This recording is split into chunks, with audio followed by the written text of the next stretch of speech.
আসসালামু আলাইকুম। আমি গোরমেট কুকিং থেকে রুমানা বলছি। আজকে আপনাদের সামনে আমি গাজরের হালুয়া রেসিপিটা নিয়ে আসছি।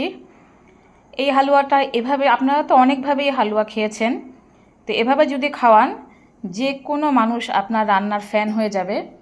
তো পারফেক্ট একটা গাজরের হালুয়া, দেখেন কতটা পারফেক্ট, কতটা ইয়ামি। আমার বাসার সবাই তো এই হালুয়াটা অনেক পছন্দ করে, অনেক পছন্দ করে। আর কালারটা আপনারা আমি যেভাবে দেখিয়েছি এভাবে যদি রাখেন তাহলে গাজরের কালারটা অনেক সময় ডিসকালার হয়ে যায় অনেকক্ষণ কুক করতে করতে। তা আমি যেভাবে করেছি সেভাবে যদি আপনারা একবার করে খান, দেখবেন সবাই পছন্দ করবে। আর দেখতেও কত ইয়ামি, কতটা মজা লাগতেছে, কতটা সুন্দর লাগতেছে এবং কতটা মজা আপনারা খেলেই বুঝবেন। তো আমরা আজকে গাজরের হালুয়ার রেসিপিটা শুরু করি। আমি এখানে গাজরের হালুয়ার জন্য প্রথমে হাফ কাপ তেলের একটু বেশি ব্যবহার করব। তো আমি অল্প অল্প করে ব্যবহার করব। এখানে কিছুটা দিয়ে আমি আগে গাজরটাকে ভেজে নেব, পরে যদি প্রয়োজন হয় আরও দেবো আস্তে আস্তে।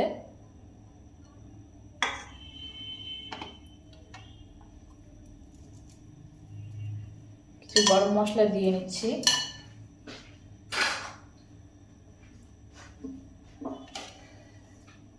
এখন আমি গাজরগুলোকে দিয়ে ভালো করে ভেজে নেব আস্তে আস্তে।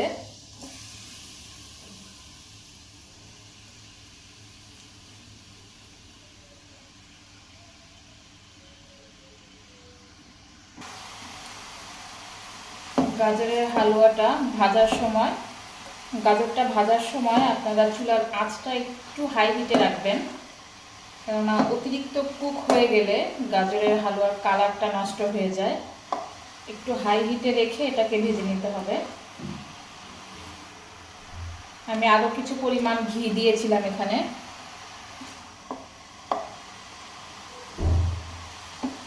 আরও দেবো আস্তে আস্তে।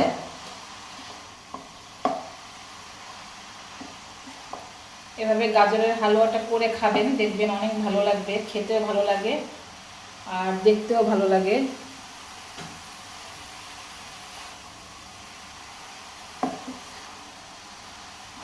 একটু ভাজা হয়ে গেলে গাজরের যে কাঁচা গন্ধটা আছে এটা চলে যাওয়ার পরে আমি এখানে সিদ্ধ হওয়ার জন্য দুধ অ্যাড করব। আগে আরও কিছুক্ষণ ভেজে নেব। আমি আরও কিছু ঘি দিয়ে দিচ্ছি এখানে।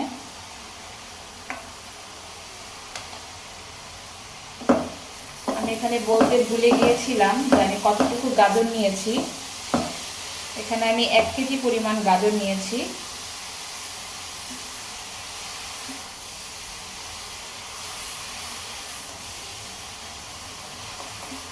গাজরের হালুয়াটা কিন্তু আসলে স্বাস্থ্যের জন্য অনেক উপকার, অনেক ভালো, বাচ্চাদের জন্য তারও ভালো।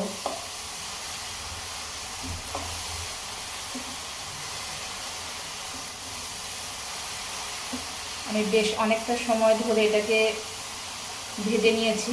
আমি এখন এই পর্যায়ে আমি এখানে দুধ অ্যাড করব। লিকুইড দুধটা আমি এখানে অ্যাড করতে চাচ্ছি। আমার জাল করে রাখা লিকুইড দুধটা আমি দিয়ে দিচ্ছি।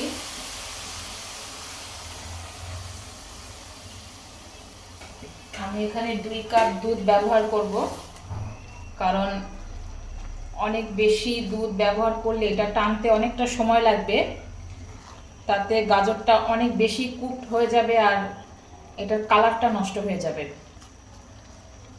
এই কারণে আমি এখন এখানে এটা ঢেকে দেব। ঢেকে কিছুটা রান্না করে তারপরে এর সাথে চিনি অ্যাড করব। আমার এই যে দেখেন লিকুইড দুধটা একদম টেনে গেছে আর হালুয়ার গাজরটাও সিদ্ধ হয়ে গেছে। এখন আমি এখানে চিনি অ্যাড করব 1 কাপ। মিষ্টিটা আপনারা যে যেরকম পছন্দ করেন সেরকম দেওয়ার চেষ্টা করবেন। আর এখানে আমি সামান্য পরিমাণে লবণ অ্যাড করব, কারণ মিষ্টি জিনিসে লবণটা দিলে মিষ্টিটা ভালো লাগে খেতে, হালকা সামান্য পরিমাণে। এখন কিছুটা পানি ছেড়ে দেবে, এই যে চিনি দিয়েছি, এখন কিছুটা পানি এখানে ছেড়ে দেবে।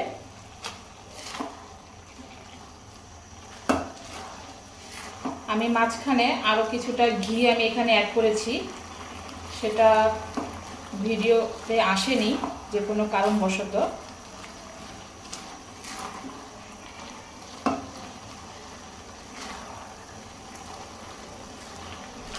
আরও কিছুটা ঘি দেব একদম শেষে, কারণ ঘিয়ের স্মেলটা হালুয়াতে খুব ভালো লাগে এবং শেষে দিলে এটার স্মেলটা খুব ভালো বোঝা যায়,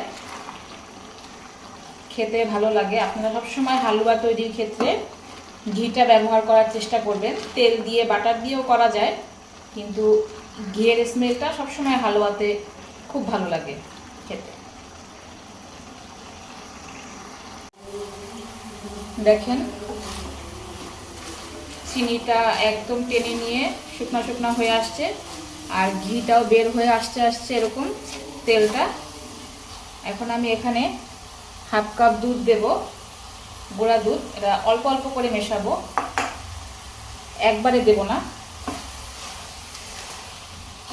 বাকি যে পানিটা আছে এই দুধটা টেনে নেবে, আর দুধটা মাওয়ার কাজ করবে, আপনারা মাওয়াটাও ব্যবহার করতে পারেন।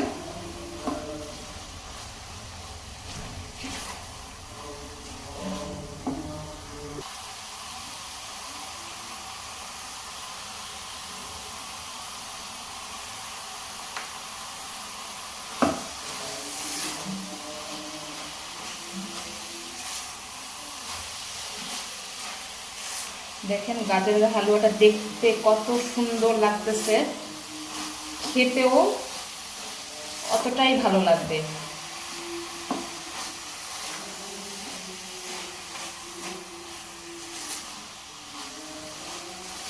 আমার গাজরের হালুয়াটা প্রায় হয়ে আসছে, দেখেছেন কালারটা কত সুন্দর আছে এখনো।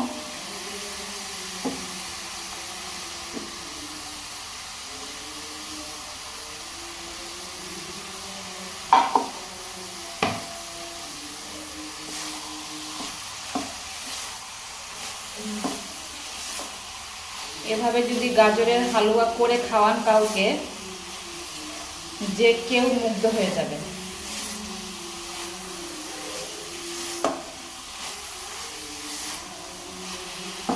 আমার এই বাটিতে আর কিছু ঘি ছিল, এটা আমি দিয়ে দিচ্ছি, আর লাগবে না।